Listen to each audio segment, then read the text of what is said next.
I've got a question. How long do you think we humans have? How long does the human race have? Ooh.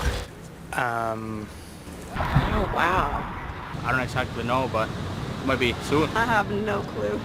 I hope I give me at least 50 more years. I think there's infinite amount of time. Infinite. It's infinite, yeah. I give us a million years. Being kind, I would say probably about 10 years. 10, 12 years. Thousands of years. 47 years, 3 months, 5 days. It's approximate. We're kind of like cockroaches on the planet. No matter how much damage we'll do, enough of us will survive to procreate and keep it going. Unless we can get to another planet, but then we're just going to fuck it up like we did Earth. Well, I think that we will be here for a long time, but we will change. We're going to turn back into apes.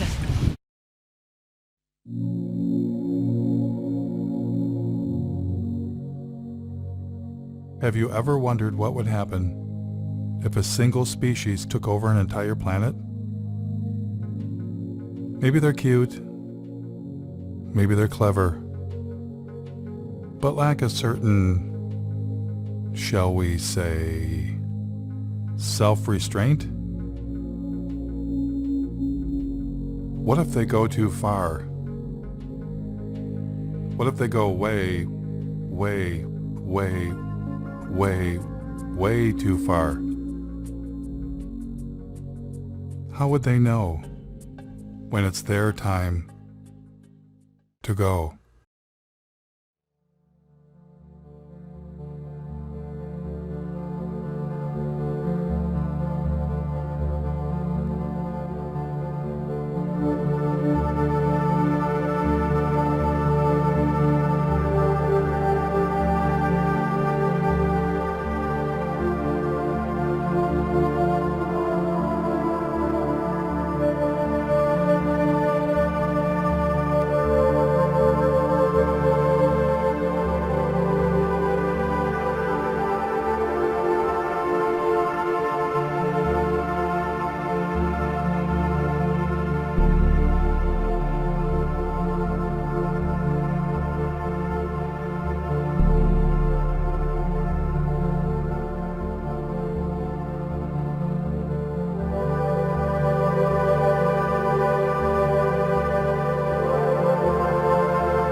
Due to our release through factories and automobiles every year of more than 6 billion tons of carbon dioxide, our atmosphere seems to be getting warmer.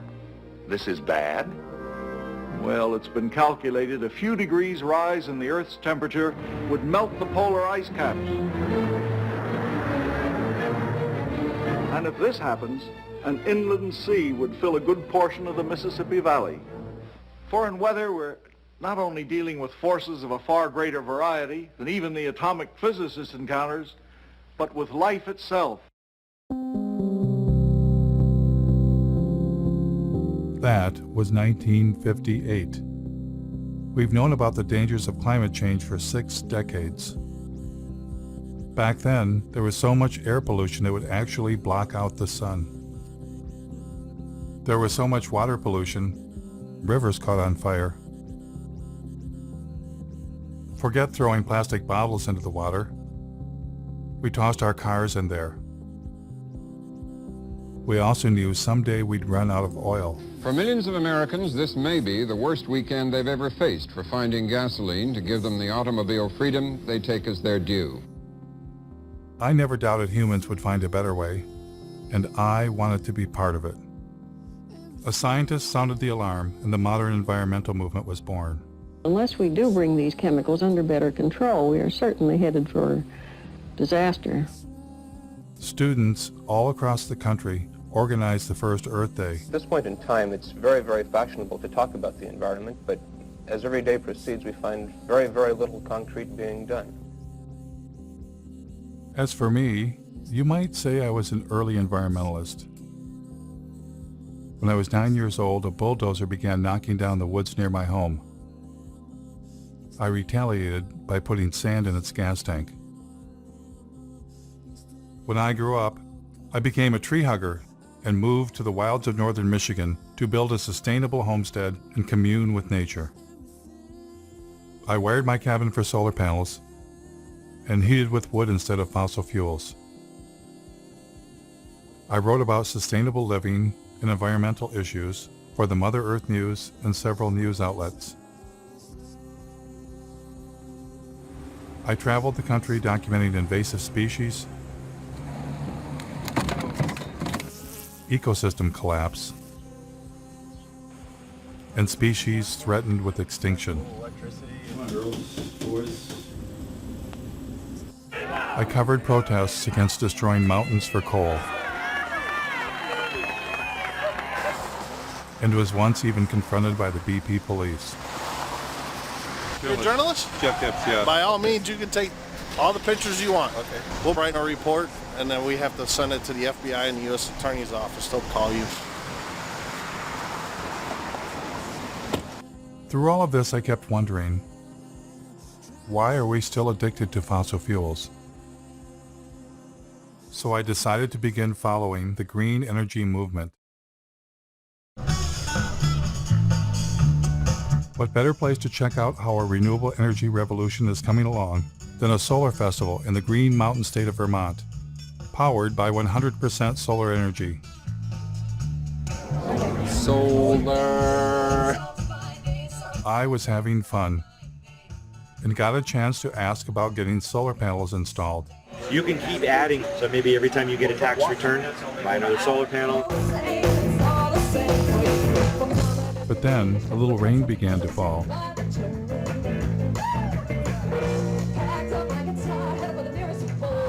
My cameraman noticed some commotion behind the stage. Did you guys set up here? This is one of our biodiesel generators in case we lose any power. Oh, so the festivals run off solar energy primarily? Primarily. We do need to bring some of this stuff in just because we want to make sure we have enough power to not kill our fancy toys that we have lighting the stage. But the biofuel generator wasn't enough, so they wound up plugging into the electrical grid that we all use. The other inverter operating, it's actually pulling power in from the grid, charging the batteries. It's running backwards from the way we originally intended to do it, but... That was disappointing. But after all, it had been raining. Maybe next time things would go better.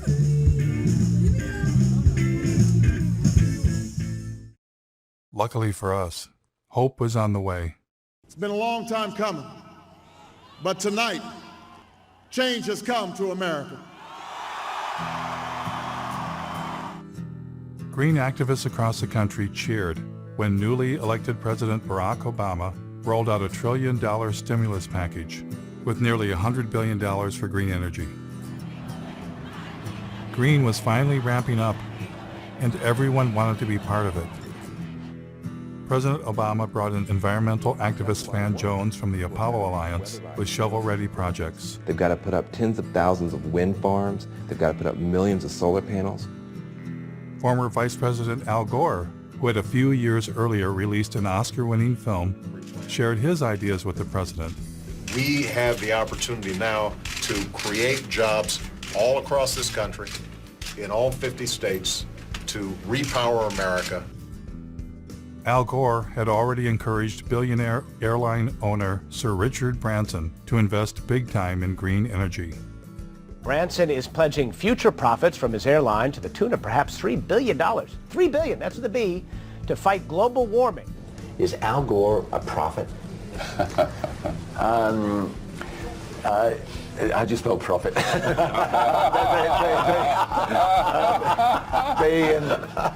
Investors came forward. Investor Vinod Khosla, known as the father of the clean tech revolution, has poured over $1 billion of his own money into some 50 energy startups. Major banks were eager to get involved. By 2020, we think renewables will require $395 billion on an annual basis. Robert F. Kennedy Jr. was both on the board of major environmental organizations and was leading a green energy investment group. We build wind farms, we build solar farms. Once you build our plant, it's free energy forever. The Sierra Club received $50 million from billionaire and former New York City Mayor Michael Bloomberg. Their mission? Fight coal and promote clean energy. So with the mayor's gift, here's what will happen. We'll have a large and aggressive presence in 46 states. It's time for America to find a new energy path, one that takes us beyond coal. And then Bill McKibben, one of the nation's leading environmentalists and author of a breakthrough book called The End of Nature, formed an organization called 350.org with the mission of igniting a global climate movement. Can I show off my necktie for a minute? Because they made it for me yesterday. It's got that 350 on it because it's the most important number in the world. Things were looking up, and the green energy revolution was underway. Michigan had been hit hard by the Great Recession, and hundreds of millions of dollars in green stimulus money was arriving. Now, to do their part for the new green economy, General Motors introduced a new line of electric vehicles. When the Chevy Volt was ready for release, I attended their press conference. So these electric vehicles are ready for public consumption, and we're ready with the infrastructure, with the rates, with the communications. I am extremely grateful to be here today, and in fact, this is a chance for me to say thank you more formally. The Chevy Volt is upstairs. We'll be able to take a look at it. We got about 1,000 photos. Yeah. Is it a plug?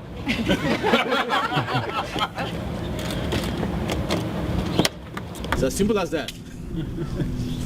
The batteries are in the trunk? No, the battery in this particular design is a T shape right down the center and across the back seat area. Because everybody thought we killed the electric vehicle. No, we didn't. It's alive and well. So what's charging the batteries right now? What's the source of Well, electricity? here, it's coming from the building. I mean, is it, what's our mix of power? Oh, actually, Lansing feeds the building. What's that? Lansing feeds power to the building. So I don't know. They're, I bet you they're a bit of coal. Well, they're heavy on natural gas, aren't they? right now the car's charging off of your grid? Right. It would be charging off our grid, which is about 95% coal. How long do you think it'll be before there's a solar and wind powered grid? Oh, golly. To suggest that all of the power used for these cars will be generated from wind and solar in the very near future would not be correct. In fact, we're talking about charging these up at night, so there won't be any solar at that time. So we're down to wind, and very often at night the wind does fall off. So I don't think coal is bad. The what? A big battle. Mountaintop removal. Oh yeah. Yeah. It's got lovely BTUs. It's got lovely Very energy dense, value. yeah. How do you burn it more cleanly? I mean, do you see natural gas getting bashed? we will be delivering power based on natural gas very shortly. And even with that that mix, we intend to use biofuels if we can. You got any support? Oh, the environmental groups are extremely supportive. We did install the state's largest solar array at my company, the Board of Water and Light. It's just down the street from here, a few miles, if you want to take a look at it. What outfit are you with? New World Media. We're doing a segment on the renewable energy. Oh, excuse me, I gotta go Okay, for a second, sorry. but thanks.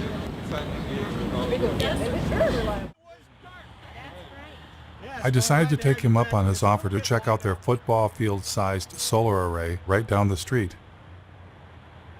What we're trying to do with this kind of a tour is get a sense for what they've already done as an indication of what we could do to push the envelope even further. We took a hard look at wind and determined that, around here there's not any real good wind coming through all the time. That's what we liked about solar. You would get the power when you most needed it. You pass these around, look at them. They are pliable. Made in Michigan, that was another good thing. Although the efficiency of these panels is only about just under 8%. If you happen to be NASA and you happen to own a rover running around Mars, they have very efficient panels.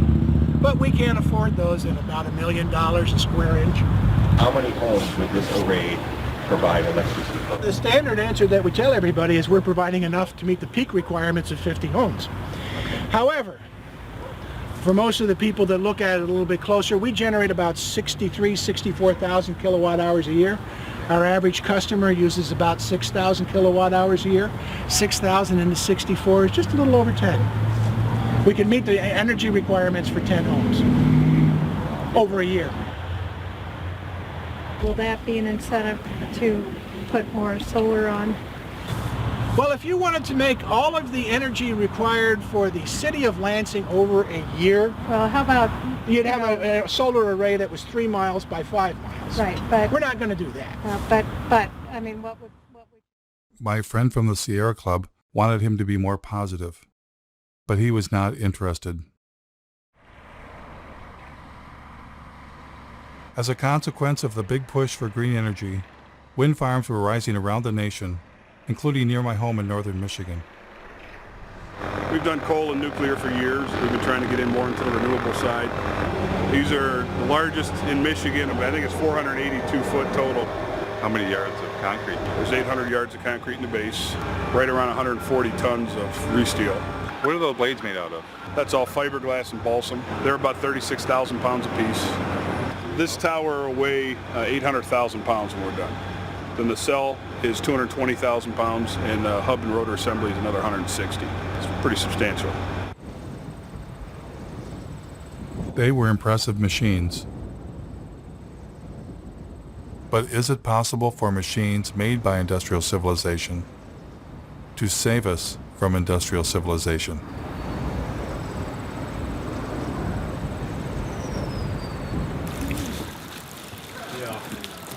In environmental leader Bill McKibben's home state of Vermont, the Green Mountain State, a site was being cleared for the installation of wind turbines. A group of citizens was concerned about how the construction might affect the mountains they love.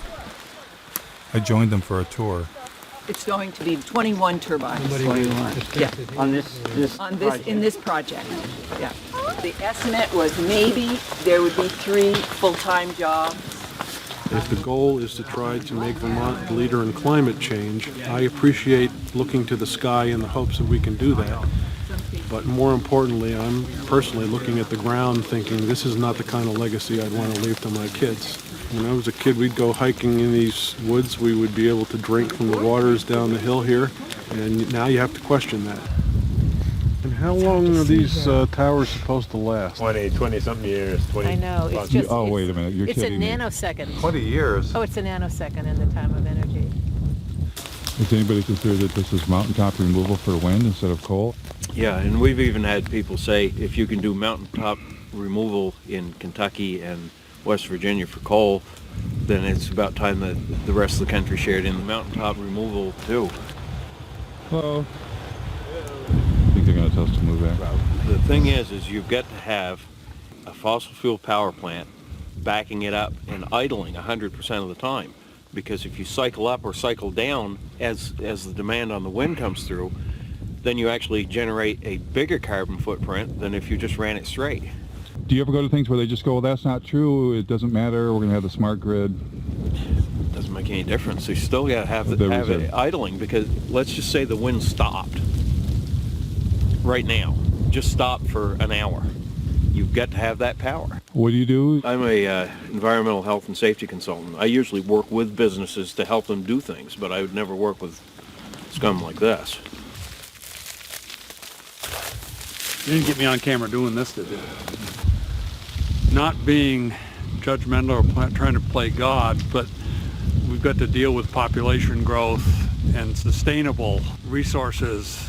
We've all got to cut back. All this energy is supposedly going to heat a water park. We can find unique and different ways to waste energy. This is not a Vermont company. I mean, Green Mountain Power will be bought out by Gas Metro. And Gas Metro is owned by Enbridge, as I understand it, which is a big company, resource company in Canada, which is exploiting the tar sands, that wants to build the XL pipeline. See, they're all in bed together. Still we don't know the whole story. Have you asked Mr. McKibben to come see that? He thinks anything renewable is good. Yeah. So that's what I've heard people say. This is...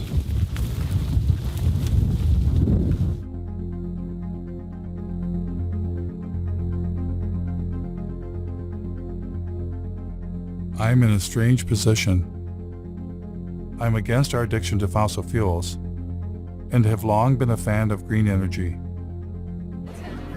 But everywhere I encountered green energy, it wasn't what it seemed. This is like a perpetual energy battery. And where do you get the hydrogen from? The hydrogen, hydrogen is sourced from any hydrocarbon material. So you can get it from natural gas, you can get it from any petroleum or oil-based product material. I read about a zoo that was said to be powered by elephant manure. But it turned out the elephants didn't even produce enough manure to heat the elephant barn. That we don't even really make enough, and what we have elephant-wise, to even do that.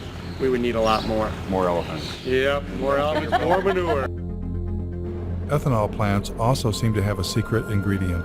This is the most productive farmland in the world, and we're not that far west of the biggest coal mines in the world as well. So bring the two together and have an ethanol plant. Great. So ethanol was reliant on two things: a giant fossil fuel-based industrial agricultural system to produce corn, and even more fossil fuels in the form of coal. All of this in the attempt to replace fossil fuels? It was enough to make my head explode. I was getting the uneasy feeling that green energy was not going to save us. And I wasn't the only one. I've counted something like 25 different alternative energy options. So surely among all of those, there are enough sources of energy to keep us living basically the way we are in perpetuity. That's not the reality. You know, we're getting, in some cases, no energy from these potential options. Richard York of the University of Oregon published a study in the journal Nature in which he posed the question, do non-fossil energy sources actually replace fossil fuels? Well, we implicitly assume often the substitute pushes out the thing you want to substitute for. What you find is nations that add non-fossil energy sources do not seem to see a particular suppression of fossil fuels. That's pretty mind-blowing. We've got billions of dollars being spent, and green energy is not even replacing fossil fuels? They don't even know that that's a question, yes. The story that we're in right now is, okay, we're in ecological hot water, but there are technological fixes. And if we're just creative enough, if we're just ingenious enough, and if we just work hard enough, we will triumph. Seeking technological fixes one after another is simply going to lead us to another level of catastrophe sooner rather than later. We want to believe that these things are going to be available for us. So if we get a little worried and somebody comes up with a new thingy and promises that, you know, this will do it for us, we want to believe.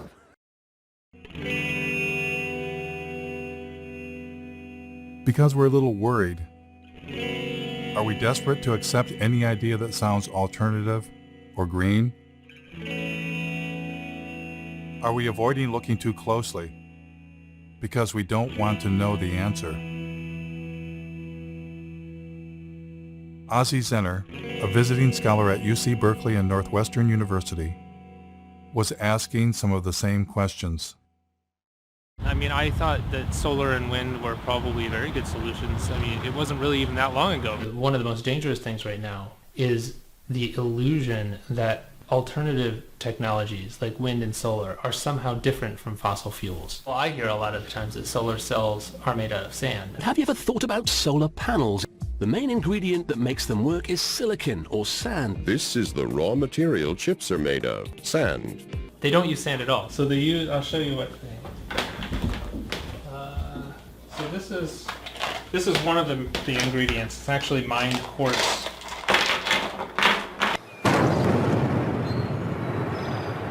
Spruce Pine, North Carolina, regarded as the finest source of high-purity quartz in the world for semiconductor, solar, and communication applications.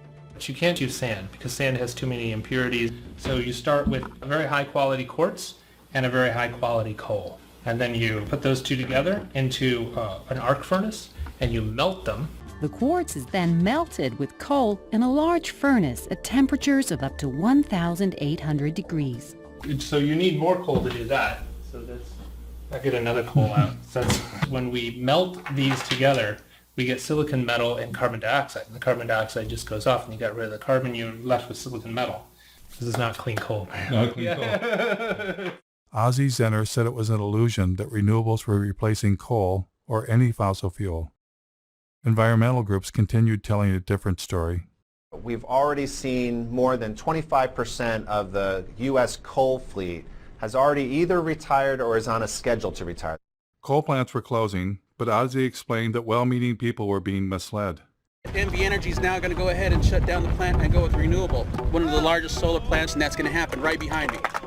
Since you can't replace a coal plant with solar, they're actually replacing the coal plant with 2 natural gas plants. And natural gas is a fossil fuel. This is the Las Vegas Cogen natural gas plant. This is one of the facilities that's replacing the coal plant that's being shut down. This is the Sun Peak generating facility. This is the second natural gas plant that was used to replace the coal plant. And you hear the same story in Iowa. Instead of using energy generated by coal-fired power plants, the solar farm will now avoid about 2.1 million pounds of carbon pollution. But then they're building a larger natural gas plant. This is a 650 megawatt natural gas plant. That's 4 times more megawatts than the coal plant over there that it's replacing. And they're doing the same thing in North Carolina, which was the subject of that Years of Living Dangerously series. Duke Energy operates a coal plant right outside of Asheville that is the biggest source of climate pollution in western North Carolina. And we are working to retire that plant and replace it with clean energy. But what they don't tell you is that we're also building a larger natural gas facility. So we'll be retiring the 2-unit, 376 megawatt coal plant. We'll invest $750 million to build a state-of-the-art natural gas plant. When Michael Brune stands up and talks about clean energy, he's using solar cells and wind turbines. This is the new world, 100% clean energy. When Michael Bloomberg stands up and says cleaner energy, he's talking about natural gas. Create cleaner energy, solar, wind, and natural gas. In fact, the Sierra Club's Beyond Coal campaign actually coincides with one of the largest expansions of fossil fuel production that we've ever pulled off, most of that being natural gas. Ozzie's assertion that renewables were not replacing fossil fuels, if true, would upend all of our assumptions about green energy and what was going to save us. What would happen if I asked the same question to industry insiders? Like, where do solar panels come from? Well, you have to start with a mine. Or, what's stopping us from running the world on 100% solar and wind? Well, intermittency is one of the major challenges with grid stability. The sun's everywhere except when it's not there. There's a lot of developers that were flocking to California wanting to connect their solar farms and wind farms. The utilities would turn to me and my team to help them look at what the impact to their grid would be. When we add solar cells or wind turbines to a grid, do we get to shut off a coal plant? That's certainly the goal. The problem is, or the difference is that renewables are intermittent. All of a sudden a cloud cover could come over and your solar generation could drastically decrease. And if you don't have something else there to meet whatever the load is at that moment, then you're going to have power outages. So we don't get to turn a fossil fuel power plant off when the sun is shining or the wind is blowing? Well, it's not that easy. We need to be able to back up that power to keep the system steady all the time so it doesn't collapse. Most likely that's through fast-acting gas plants, but also what we call the baseload plants, either nuclear or coal, that are on all the time, but that maybe can be dialed down during the day and dialed up when demand starts rising. Does it affect the efficiency to turn fossil fuel power plants on and off? Oh yeah, they don't like to be dialed up and down. It does make, that's wear and tear for them. Turning them on, turning it off, there's energy used and and lost in any time. Kind of like when you turn on your car and off, you use a little extra gas to get it turned on. I do still think you have to maintain a base load of some kind. What's the solution then? You need energy storage. Without storage, you can't count on it. If you can store the energy that's created off of things that are intermittent, like solar and wind, you can store that, then you're reducing your need for a base load. But would adding storage like batteries increase the carbon footprint? Yeah, absolutely. In a big way, actually. And as more energy storage gets on the grid, it has a mass scale implication. When I looked up how much battery storage there is, it was less than 0.1% of what's needed. In a couple years, they begin to degrade and need to be replaced a few years later. I learned that the solar panels don't last forever either. Some solar panels are built to last only 10 years, so that it's not as if you get this just magic-free energy, right? I don't know that it's the solution, and here I am helping to sell the materials that would go in photovoltaics. And so to overcome profound limitations of solar and wind, rarely discussed in the media, a new generation of technology was rising in the California desert. What is this? What we're using is a field of mirrors to focus sunlight onto a tower. The power plant itself at 377 megawatts will be the largest of its kind in the world. This will become the biggest solar plant in the world. There's some people that look out in the desert and they see miles and miles of emptiness. I see miles and miles of a gold mine. But this next generation had a fossil fuel secret too. This solar facility burns natural gas pretty much every morning in order to get started up. How long do they have to burn it for? Hours usually. This is the incoming natural gas for the facility. This plant would work about as well without natural gas as I would without coffee in the morning. Or maybe how you would be without food. Without food, yeah. They have to file for acid rain permits for nitrous oxide emissions. They have to apply for carbon offset permits because they're producing carbon dioxide here, so they have to offset that. The whole thing is built using fossil fuel infrastructure, from the concrete to the steel to the mirrors to the backing on the mirrors. The sun is renewable, but the solar arrays are not. Oh, come on. There's got to be something renewable. Glass is renewable. Glass is not renewable. Iron's renewable. Aluminum, that's renewable. I recycle my pop soda cans. I know it's renewable. Yeah, the problem with all of these materials is that it takes an incredible amount of energy to mine and process all of the materials that go into building something like this. You use more fossil fuels to do this than you're getting benefit from it. You would have been better off just burning the fossil fuels in the first place instead of playing pretend. That green energy has nothing to do with fossil fuels is apparently a story only meant for you and me. Here is Robert F. Kennedy Jr. speaking to oil and gas company insiders.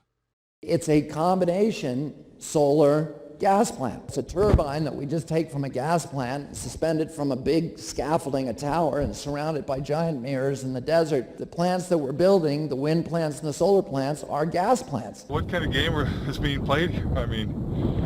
Well, we're basically just being fed a lie. For instance, you'll hear about Germany running on wind and solar. 35% right now. 50% of their power. There were days this past summer when the Germans were generating 80% of their power from the sun. But Germany is still Europe's largest consumer of coal. Aber wenn in dieser Region die meiste Kohle gefördert wird, dann ist ja auch hier der größte CO2-Ausstoß. Only a small fraction of their energy actually comes from wind and solar. In fact, Germany just built a large terminal to import natural gas from the United States. Elon Musk, the founder of Tesla, when he announced his Gigafactory battery plant, he said it would power itself with wind and solar energy. Through a combination of geothermal, wind, and solar, it will produce all the energy that it needs. But in fact, it has lines connecting it to the same electrical grid that we're all connected to.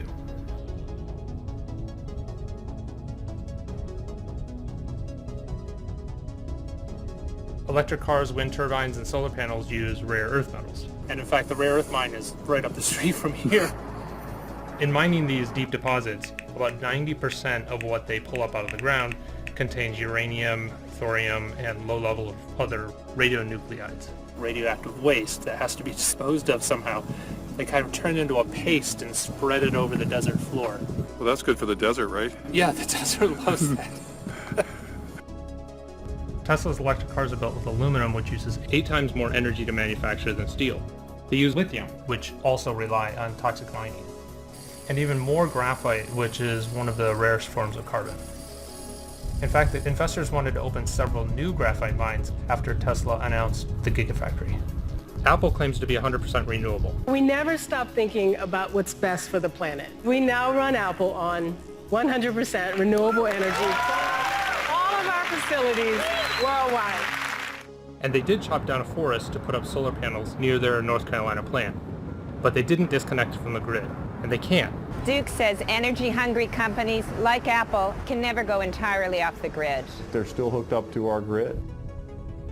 Despite all of the claims, I haven't found a single entity anywhere in the world that's running on 100% solar and wind alone.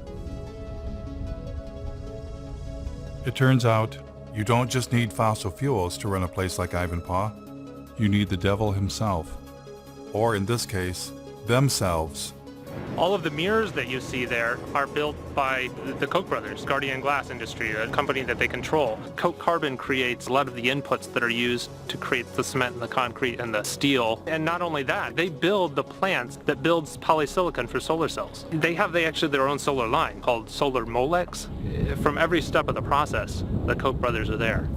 But they're the evil doers. Yeah, the funny part is that when you criticize solar plants like this, you're accused of working for the Koch brothers. That's the idiocy in all of this. This absolutely cannot extend civilization's life. This relies on the most toxic and industrial processes that we've ever created.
The beauty of a solar facility, and particularly this technology, is that it is so environmentally benign.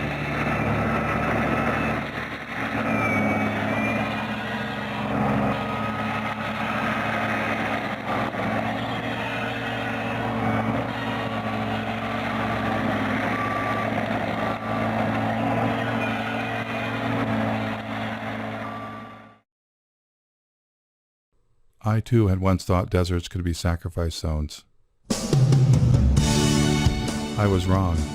Deserts are not dead. They are in fact full of ancient life.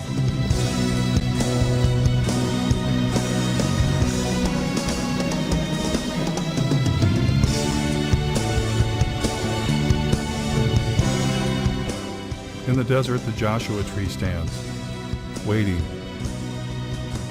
for the giant ground sloths and the mammoths that shall never return. The Joshua tree depended on the giant mammals to reach up high and eat their seeds, and thus disperse the Joshua tree. But now, stranded in time and space, the Joshua tree awaits a new fate, to be sacrificed in the name of progress. Joshua trees are torn down to make way for solar projects. 23ABC's Cassie Carlisle travels to the Mojave Desert to talk to neighbors. They're not your usual tree, more like something from fiction, but these Joshuas are causing quite an uproar. No, it makes me sick. They're clearing them off, killing them real quick, and now they're grinding them up, getting rid of all the evidence.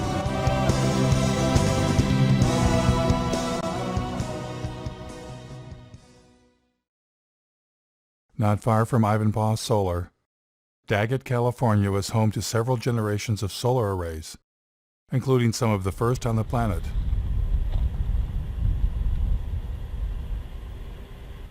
Ozzy and I thought we would take a trip to see where it all began.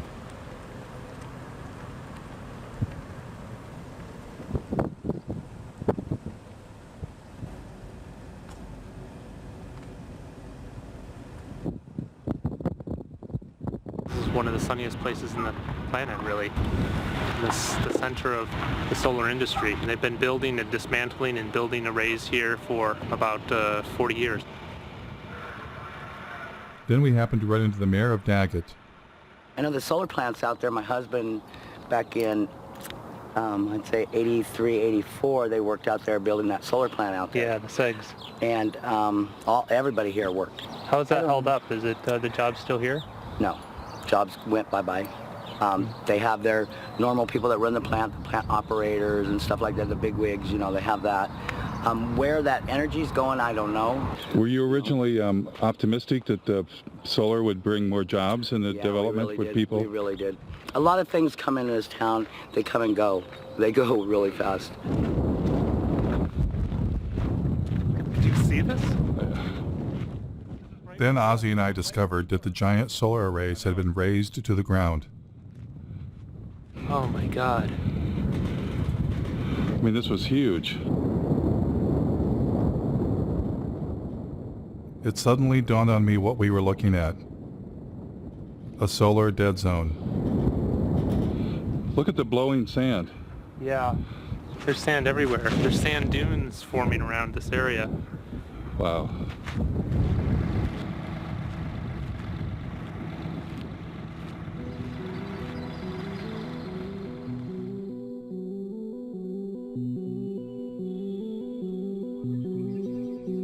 So after all the mining, the fossil fuels, the toxins, the environmental destruction, here's what happens next. Only a few years after it was built, things at Ivanpah began to fall apart. Broken mirrors littered the desert. Yes, these giant solar and wind technology installations may last only a few decades, then tear it down and start all over again. If there's enough planet left.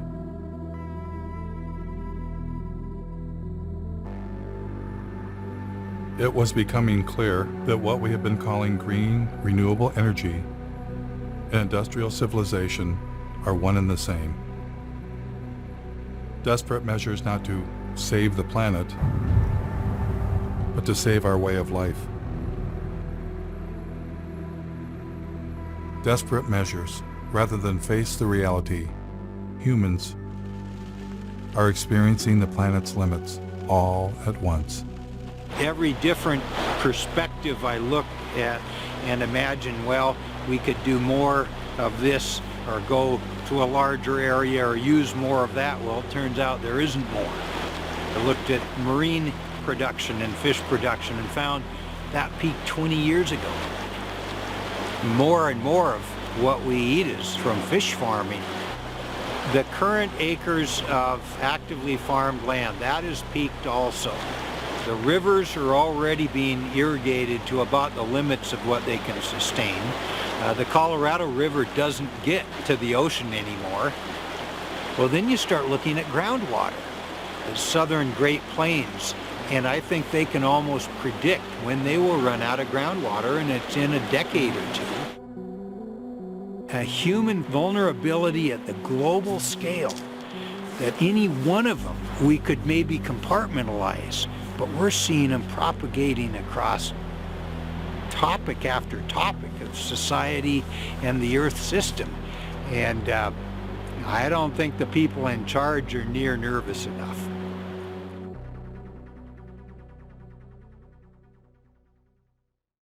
Though each of them takes climate change seriously, every expert I talked to wanted to bring my attention to the same underlying problem. There are too many human beings using too much too fast. As a global community, we really have got to start dealing with the issue of population. Population growth continues to be not the elephant, the herd of elephants in the room. Can a single species that's come to dominate an entire planet Be smart enough to voluntarily limit its own presence.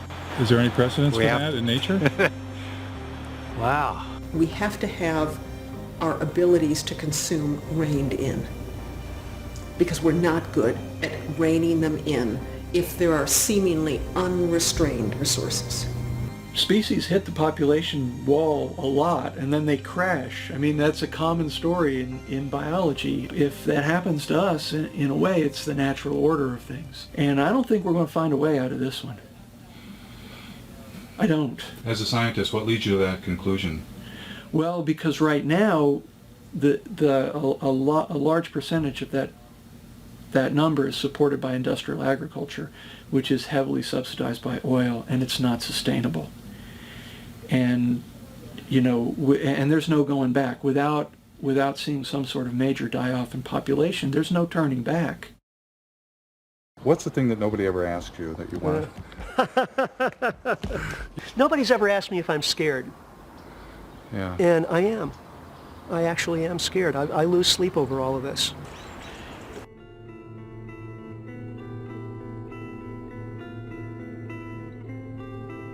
It took modern humans tens of thousands of years to reach a population of 700 million.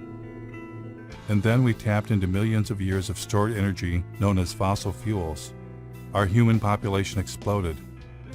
It increased by 10 times in a mere 200 years.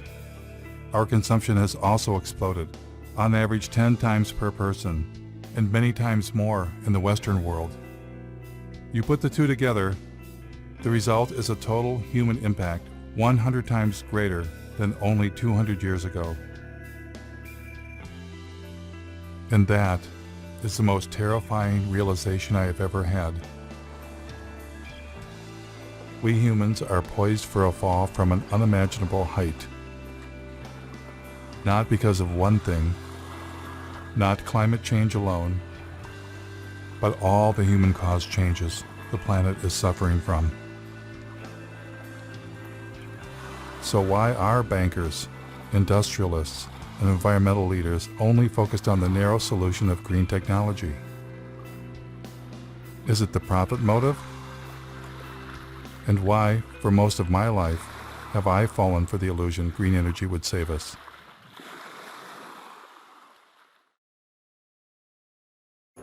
Clearly, to answer this question, I needed professional help.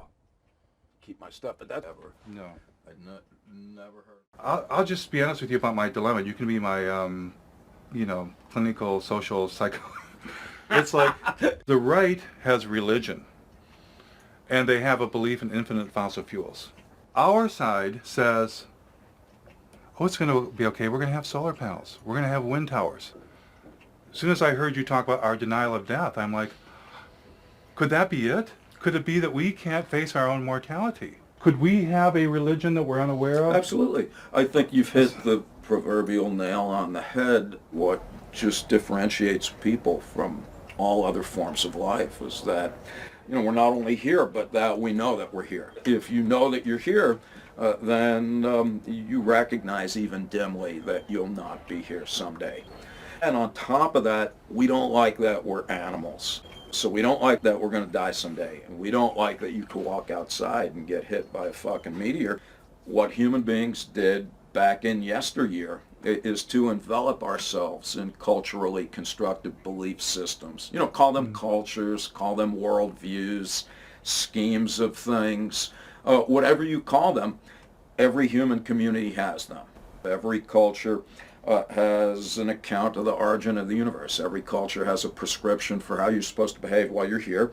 And every culture offers its denizens hope of immortality, either literally or symbolically. Then the question is, well, what happens when you bump into people who don't share those beliefs? Whether you know it or not, whether you like it or not, that's undermining the confidence with which you subscribe to your own views and exposing you to the very anxiety that those beliefs were constructed to eradicate in the first place. If we're to make progress, whatever that word means, or even to persist as a form of life, we're going to need to radically overhaul our basic conception of who and what we are and what it is that we value. Because the people that you referred to earlier, both on the left and the right, that think we're going to be able to discover more oil or solar panel ourselves into the future, where life will look pretty much like it does now, you know, only cleaner and better. Either with more oil or greener Correct. or both. I think that's just frankly delusional. What I'm hearing is that if I haven't come to grips with my own anxiety about death and life and presented with a reminder of that, Yeah. I'm highly likely to make some tragic decisions for the community. Yes. The only solution in principle is, you know, as Albert Camus put it, he said there's only one liberty: to come to terms with death. Thereafter, anything is possible. I find that downright inspiring. As for our environmental leaders who dwelled in comfortable illusions, how tragic of decisions were they capable of making? I was about to find out.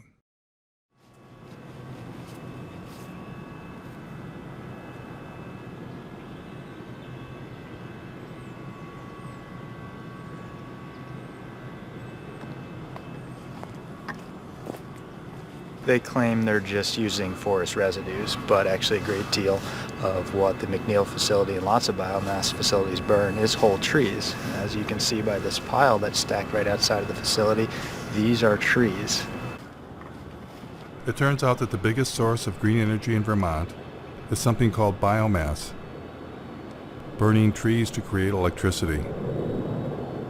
This is definitely not the way, and that the first step is actually looking at our lifestyles and how we can reduce our energy consumption.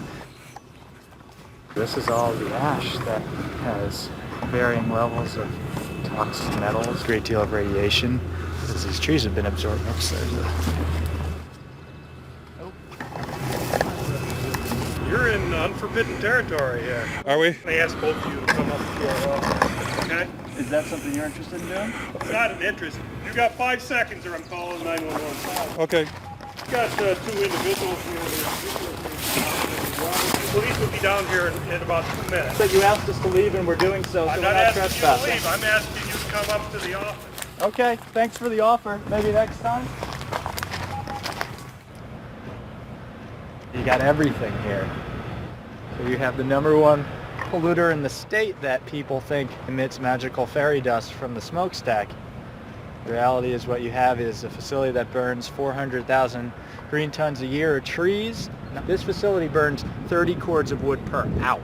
That's a hell of a lot of wood. And on top of that, it actually burns natural gas as well. And to think you would have to have 10 of these to replace one average coal-fired power plant. You know, it's just not going to work. It's just nuts. It takes a great deal of fossil fuels to cut down all of these trees, to truck them in, to use the big machinery to dump the wood chips everywhere. So the idea that somehow this is not anything to do with fossil fuels just doesn't even make any sense. It couldn't happen without fossil fuels, in fact. How did the environmental groups get pulled into this? Obviously, the main factor is delusion. A lot of these environmental groups have been saying that all we have to do is, for instance, switch our fossil fuel economy over to a few solar panels and windmills, and we can continue living life, as normal. Some of the environmental groups have been for years touting facilities like this, saying that, number one, it's carbon neutral, that this will actually help us fend off climate change because there are no CO2 emissions. It actually emits over 400,000 tons per year of carbon dioxide. Oh, but once we cut them, they'll grow back. They'll grow back over a period of decades to centuries. But if we cut every tree in the United States, it would be able to power the country for a year, and then what happens when, the trees are gone?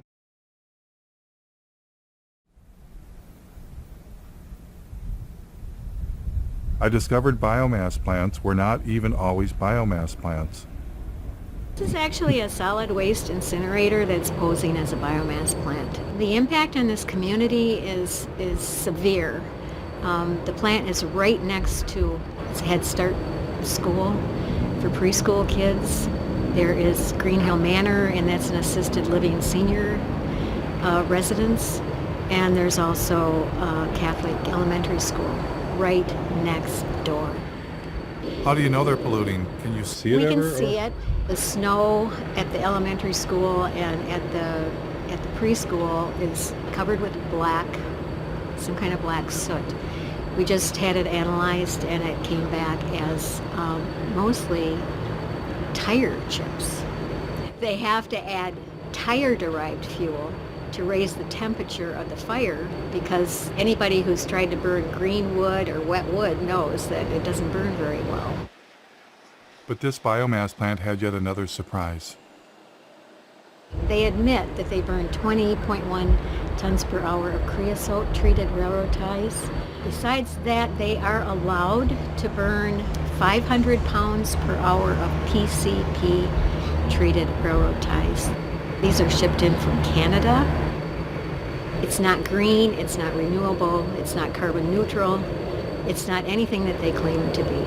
Yet, they got $11.5 million grant because it was classified as renewable. The plant owner told us that they were having trouble getting enough wood chips. And he even asked us if we had any scrap wood where we lived, would we call the plant to let them know so they could come up and pick it up? We're not talking about some old industrial site. We're next to one of the most beautiful places in the world. We are next to Lake Superior. This is Keweenaw Bay. This is actually L'Anse Bay. It's part of Keweenaw Bay. It's Lake Superior, our lake. So it's a very sacred place to many people.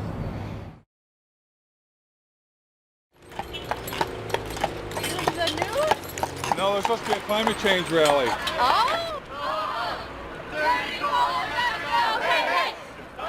Michigan State University students, inspired by 350.org, were holding a rally for the clean energy future they'd been promised.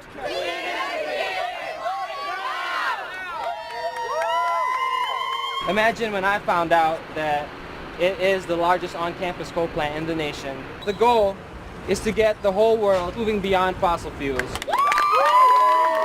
Who wants to do a 350 sign on the steps of the... But it turned out Michigan State had a form of green energy in mind the students did not support. The university contracted with a energy contracting company. They put together like a modeling tool. First 2 or 3 months that the steering committee was using this modeling tool, it didn't even contain data for wind or solar. So there was... Adam told me they were planning on substituting coal burning with biomass burning. The permit that is currently being considered by the state is a permit for 24,000 tons of biomass per year. And the plan is to do that in all four boilers. Unfortunately, the steering committee considers biomass renewable at the moment, which we're not happy with. Michigan State wasn't the only university to go green. I'm happy to announce that Carolina will be going beyond coal in the next decade. Now, as we begin to wean ourselves on coal, we're about to try another alternative energy source, biomass.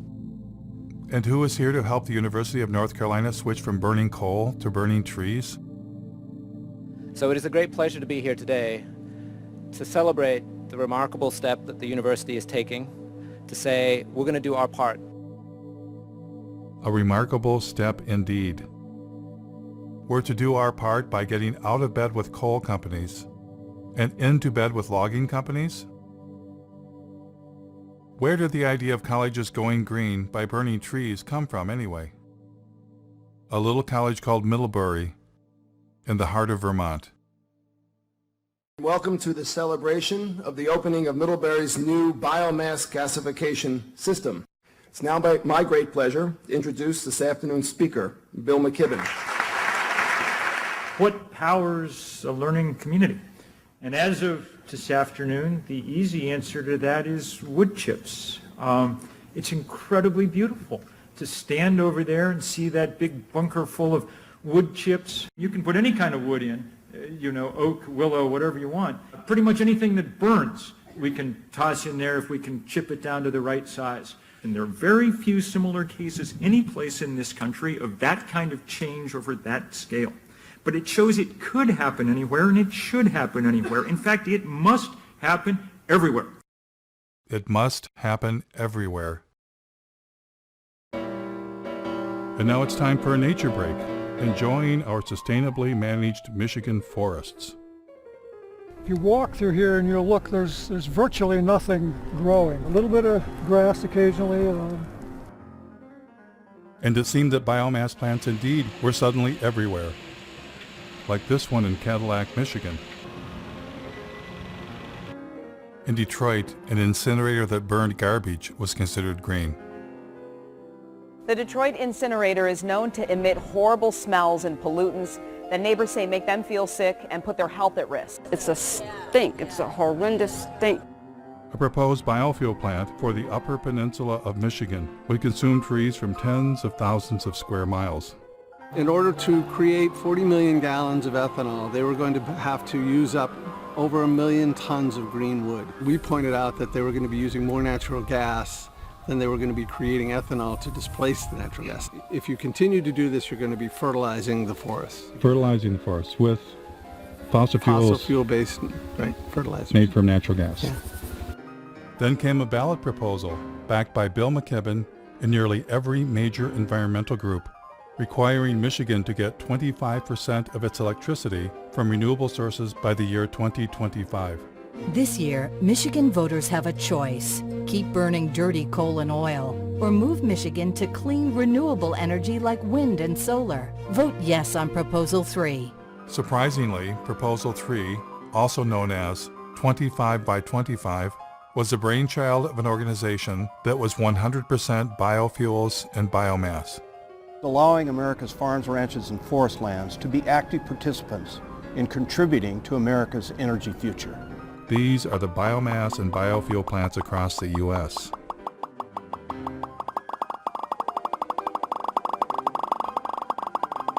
How did this happen? And it wasn't just the USA, it was all around the world. Wood chips, which is just a euphemism for trees, are being exported to Europe from America, British Columbia, Brazil, and Indonesia, wherever they can get them from. Biomass, especially when you add in biofuels, is by far the largest portion of green energy around the world, even in Germany, source of the solar miracle.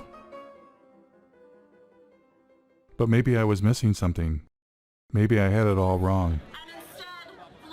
I decided to ask people protesting fossil fuels how they felt about biomass and biofuels as green energy. Did you say we don't need to do biofuels and food and forest for energy? No, definitely not. Of course not. Of course not. Burning biomass, any kind of combustion is something we just need to move away from. The more trees we have, the better. A lot of that didn't grow overnight. If we cut it down, we don't know the impact of that. You're here as an oak tree, fight a chainsaw, that wouldn't be saving the planet. No, it's a painful way to go. I can tell you that right now. It'd take you a while to regrow. Oh yeah. It wouldn't be me, it would be like an offspring, you know? With so many people doing it on such a massive scale, all of a sudden at once, like, that's pretty serious. No, I think we should not be burning trees. No. Why would we cut down trees? We shouldn't replace one terrible way of getting energy with another terrible way of getting energy. Because it's one thing. Clearly, most citizens are opposed to biomass and biofuels. But what about environmental leaders? At times, they have promoted biomass, but other times, they sound like they are against biomass. Like this Sierra Club policy, we are deeply concerned about the implications of wood to energy for native forests. Or this statement signed on by 75 environmental groups, burning forests for energy will destroy one of our best defenses against climate change. But then again, their language leaves loopholes that enable biomass. The NRDC says you must use the right types of biomass. The Dogwood Alliance says maybe small biomass plants are okay. And the Sierra Club flat out states biomass can be sustainable. Which side are they really on? I thought for sure with the camera rolling, environmental leaders would speak for the trees.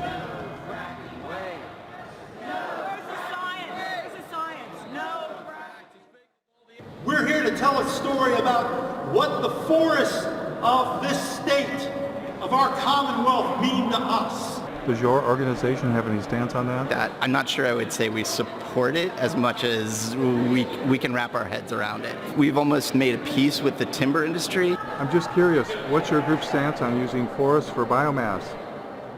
Biomass is renewable, biomass is sustainable. And I'm with Clean Water Action. We don't really have a stand on it.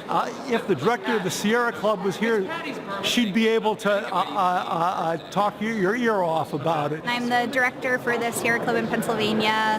Does the Sierra Club support or not support biomass? I'm not totally prepared to talk about our policy on biomass today. Our position is somewhat nuanced, so I just want to be, careful not to. So you're with 350? I am. Does 350 have a position on biomass? Because I'm kind of actually... I can't really speak for 350. Do you personally have an opinion about whether we should be burning trees for green energy? No, I don't have an opinion on that. I like a fire. One of my biggest concerns as an environmentalist is that we're starting to burn trees. So there are tree burning power plants. Are you aware of the problems with biomass or biofuels? Yeah, I'm not as aware of that as I could be or I should be. Jeff Gibbs, working on a documentary in Michigan, where I live, where I'm from. There's large plants that burn trees for energy, and pretty much whole trees chipped up. Do you have a thought about whether that should be part of green energy or not? Well, the great thing about green energy is you don't have to pick a favorite. Jeff Gibbs. Oh, hello. My biggest concern is that in Germany, for instance, they're moving towards solar and wind, but 60% of their actual energy is coming from biomass. 60% of what's considered renewable energy. Burning trees for energy? I don't know the details out of Germany. What Germany's really doing is a lot of sun and wind. I mean, that's really powerful to see. I'd like to see us come out against any burning of trees for clean energy. Would you? Although I confess I stoke my wood stove almost every night of the winter, so I'm not the right. But designating green energy for power plants. Yeah, I don't know. It's not what today's about. We're on the. But if we're burning trees instead of fossil fuels. From Taiwan. Oh, good. And we're wondering that what role do you want to play in this market? I think the biomass question is a non-starter.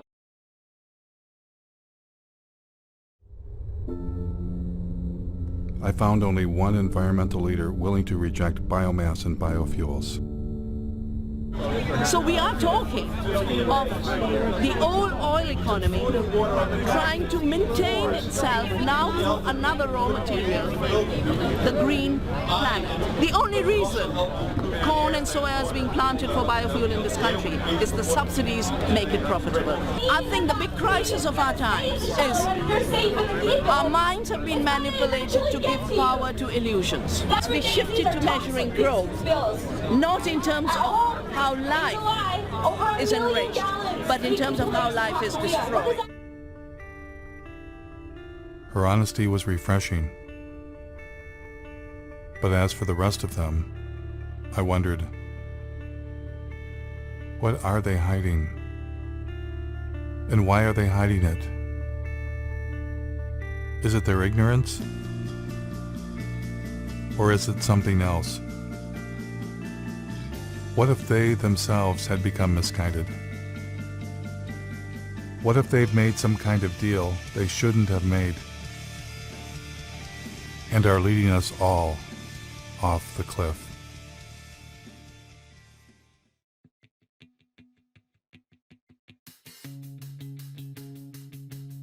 It was long past time for me to come to grips with the other elephant in the living room, the profit motive.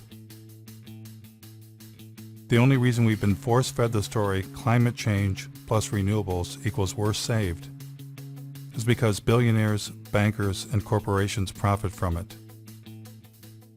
And the reason we're not talking about overpopulation, consumption, and the suicide of economic growth is that would be bad for business, especially the cancerous form of capitalism that rules the world, now hiding under a cover of green. Today, Bloomberg Philanthropies is making, I'm happy to announce, a new investment of $30 million in the Beyond Coal campaign. We have more. I'm glad to say that more than a dozen additional funders have committed to match that $30 million.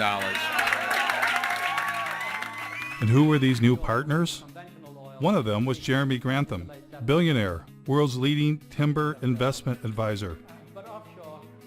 They were not investing in trees to turn them into nature preserves, which might answer another riddle. Why is this name redacted on the Sierra Club's tax return? Would they be embarrassed to take $3 million from a man who made his living selling the forests of the world? Bloomberg bringing a timber investment billionaire to the party was no coincidence. Bloomberg sponsored a UN climate session to discuss ramping up biomass and biofuels around the world. Billionaires were in love with the idea of turning what was left of nature into green profits. Remember when Al Gore had gotten Richard Branson to invest billions into saving the planet? Richard Branson, founder of Virgin Atlantic, powered a Boeing 747 from London to Amsterdam on a coconut oil mixture to highlight the potential of this amazing oil as a clean energy biofuel. Branson had actually invested in biofuels. He was attempting to replace the jet fuel damaging the planet with biofuels that required the consumption of the living planet. And it was game on for the airline industry. Dozens of researchers from all over the Northwest gathered in Missoula the past 2 days to explore the idea of converting the region's massive reserves of wood into jet fuel, especially with the demand for aircraft fuel expected to grow by 1 billion gallons in the Northwest alone. United Airlines will buy a $13 million stake in biofuel company Fulcrum Bioenergy. The airline used 3.9 billion gallons of fuel last year. What technology was Silicon Valley billionaire Vinod Khosla hoping to profit from? Nature takes 1 million years to produce our crude oil. Kior can produce it in seconds. The company took over this old paper mill where logs are picked up by a giant claw, dropped into a shredder, and pulverized into wood chips. Clean gasoline. Green gasoline. There must be a downside. There is no downside. The bank that crashed the economy, ruined millions of lives, and has their tentacles on the levers of power. What would their favorite form of green energy be? One of the very interesting markets that we deal with is Brazil. It's unlike any other market in that today, alternative energy isn't really alternative energy. It's so much a part of the fabric of the society. The country began to utilize its vast resources of sugarcane to produce ethanol. There was a man from Goldman Sachs who was particularly in love with turning forests into profits. Has everybody got enough coffee? You might want to get some more. Meet David Blood, former CEO of asset management for Goldman Sachs. How much money did Mr. Blood believe should be invested in green energy? A natural alignment for something in the order of $40 to $50 trillion worth of capital. $40 to $50 trillion. And who was going to help the man from Goldman Sachs? Help him raise that astronomical amount of money? A gentleman some of you may recognize and know, Bill McKibben. It's entirely dependent on what kind of political will we can muster. And if we do not get this done very fast, then we're not going to get it done. And so Bill McKibben went forth to generate the political will for trillions of dollars in green investments. Our next guest has been called our nation's leading environmentalist. And you are, in some sense, the grand poobah of the environmental movement. My guest tonight is on a global crusade. On a global crusade for what? Commit to divesting from fossil fuels. We can't justify investing our money in companies that are basically running Genesis backward. So when you divest from fossil fuels and invest in green funds, what are you investing in? I took a deep dive into Securities and Exchange Commission filings to find out. For instance, in the Green Century funds, recommended by 350.org and Bill McKibben, I found less than 1% solar and wind, and 99% things like mining,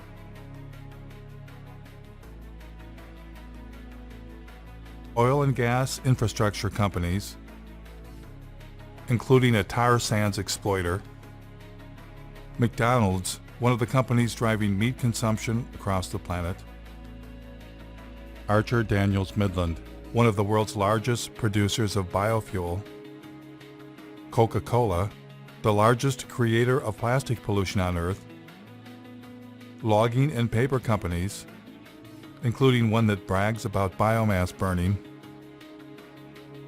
and banks. Lots of banks, including BlackRock, the largest financer of deforestation on Earth. The business that they're engaged in is actually destroying our life support system. The Sierra Club also partners with a green fund called Aspiration. Aspiration also includes dozens of companies profiting from the destruction of the planet, including Chevron, ExxonMobil, Chesapeake Energy. In order to maximize the production potential of the well, the shale formation will be hydraulically fractured. The Russian gas giant Gazprom.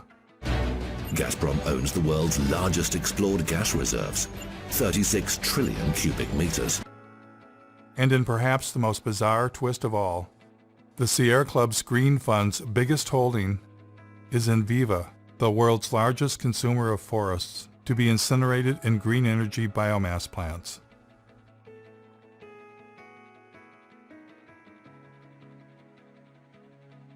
Of course, one investment option is a green fund run by Bill McKibben's buddy David Blood. And who was the chairman of this fund? Someone familiar. Use capitalism that gives incentives for people to do their best. Al Gore and David Blood partnered to form a company called Blood and Gore. No, scratch that. Generation Investment Management. And within this fund, Blood and Gore designated a special investment category, targeting $650 million of biomass and biofuels. Funny thing was, they partnered before Al Gore's film came out. Was that movie just about climate change? Or something else? On one side, we have gold bars. Don't they look good? I'd just like to have some of those gold bars. On the other side of the scales, the entire planet. If we do the right thing, then we're going to create a lot of wealth. And when it came time for Al Gore to choose between the entire planet and getting him some of them gold bars, what choice did he make? Here's Al Gore earning his keep by pretending to care about the rainforest while lobbying Congress on behalf of the sugarcane ethanol industry.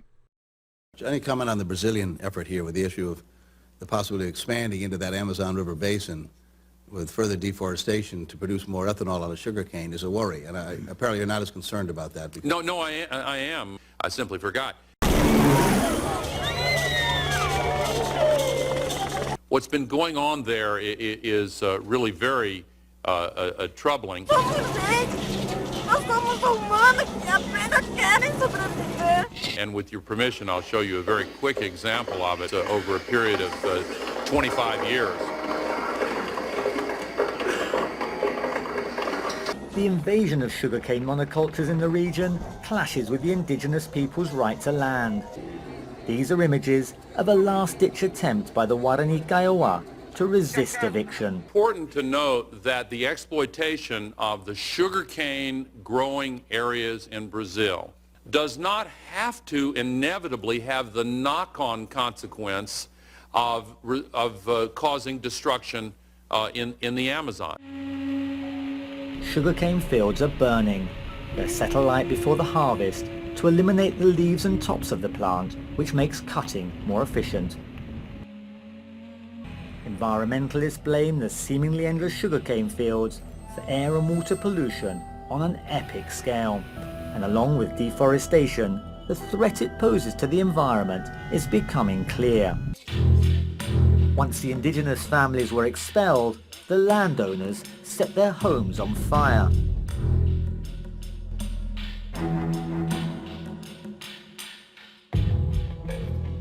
Is there anything too terrible to qualify as green energy? Thank you very much, Secretary Mabus and the US Navy for once again inviting me to speak with you today. The Navy's work to help launch this new fuels industry is invaluable. The U.S. Navy has a special message this year. It is time to turn green. Joining the vessels is what the U.S. Navy calls its Great Green Fleet of warships powered by fuel from renewable sources like algae, grass, and animal fat. Animal fat.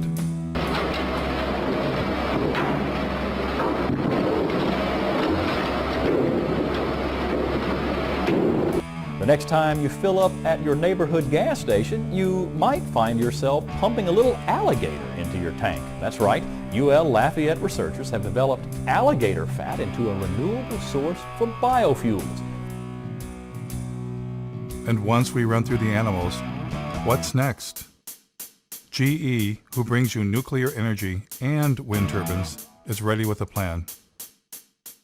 I believe that liquid fuels, chemicals are eventually going to have to be made from sustainable raw materials.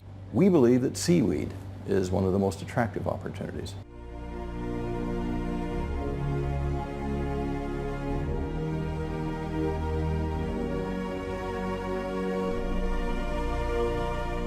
Better hurry. 1 year after it was filmed, the seaweed forest was dead.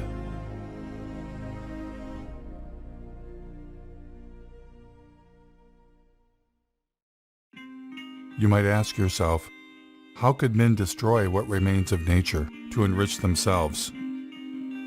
Well, that's why they're billionaires, and you're not.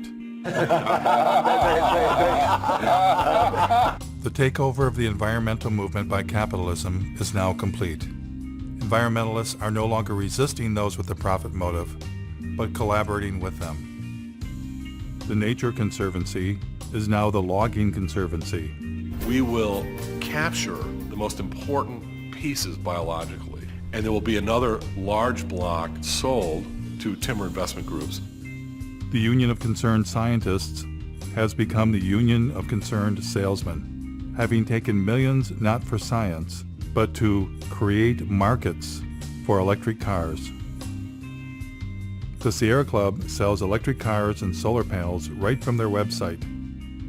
The best thing about Sungevity is that they make it easy for you. All that you have to do is to say yes. The New York Times partners with ExxonMobil to bring you the good news about biofuels. Algae-derived fuel could help us meet growing demand. Treehugger.com, which claims to be the largest single source of environmental news, was founded and funded by Georgia Pacific, a logging company. In fact, they are neighbors. Georgia Pacific is owned by our friends the Koch brothers, who are likely the largest recipient of green energy biomass subsidies in the United States. Yes, the merger of environmentalism and capitalism is now complete. But maybe it's always been complete. How is 350.org funded? Well, not very well. Who are your funders? To the degree that we have any money at all, it's come from a few foundations in Europe which ones? and the U.S. Let's see. I'm trying to think who the biggest funders are. There's a foundation based in Sweden called, I think it's called the Rasmussen Foundation, that I think has been the biggest funder. So you don't get money from Pew or Rockefeller or any of those big No, we did. Rockefeller Brothers Fund gave us some money right when we were starting out. That's been useful too. But they no longer fund you? I don't know. I don't have a sort of Really? funder sitting in front of me. That's usually something that people know. Rockefeller's been one of our is a great ally in this fight. You just sold your TV network to Al Jazeera. Right. And that government is basically nothing but an oil producer. Gas mainly and oil. Your take on that, about $100 million pre-tax from a country that bases its wealth on fossil fuels. Isn't there a bit of hypocrisy in that? Well, I get the criticism. I just disagree with it. I'm proud of the transaction. You couldn't find for your business a more sustainable choice. What is not sustainable about it? Because it is backed by fossil fuel money. I get it. I get it. And so, if you got yourself an environmental movement and environmental leaders, why not buy the holy day itself? Happy Earth Day!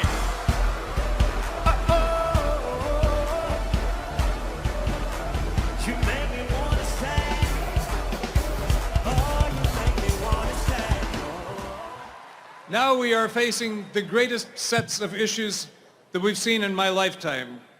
It's time now for a new generation to jump up on the stage and create a habitable country, a habitable planet that we can all enjoy. Are you that generation? I need to thank Building Energy, which provided so much solar power to this that we've powered the entire event with solar energy. But when I went backstage to see what was really going on, You ain't running this whole thing on that, Jack. I can tell you that. The toaster is 1,200 watts. So that run right there could run a toaster. I found the installer. Hi. Are they running the festival on these solar panels? The concert is run by diesel generation system. They didn't ask us to energize the concert. Oh, okay. And we'd also like to thank our incredible corporate sponsors who've been behind the movement to end extreme poverty and tackle climate change since the very beginning. We want to thank Toyota, Citibank. We want to thank Caterpillar. We're standing at the construction site of the Dakota Access Pipeline. It looks like there are at least 3 bulldozers actually bulldozing the land. People have gone through the fence. The bulldozers are still going. And they're marching over the dirt mounds. Without these partners, it wouldn't be possible. Let's give them a round of applause, everyone.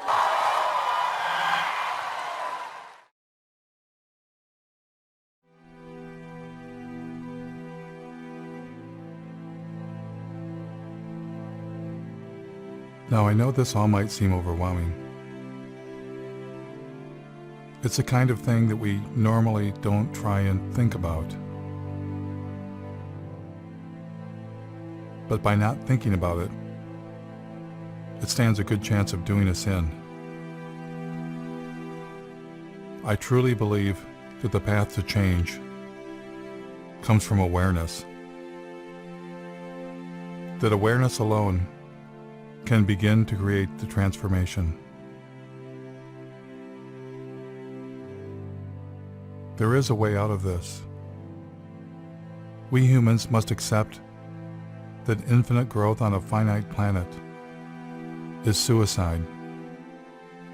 We must accept that our human presence is already far beyond sustainability and all that that implies. We must take control of our environmental movement and our future from billionaires and their permanent war on planet Earth. They are not our friends. Less must be the new more.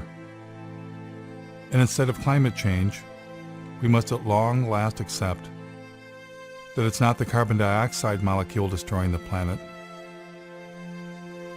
It's us.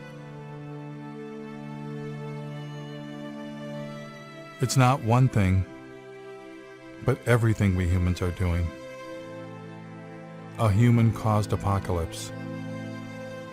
If we get ourselves under control, all things are possible. And if we don't,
Yeah.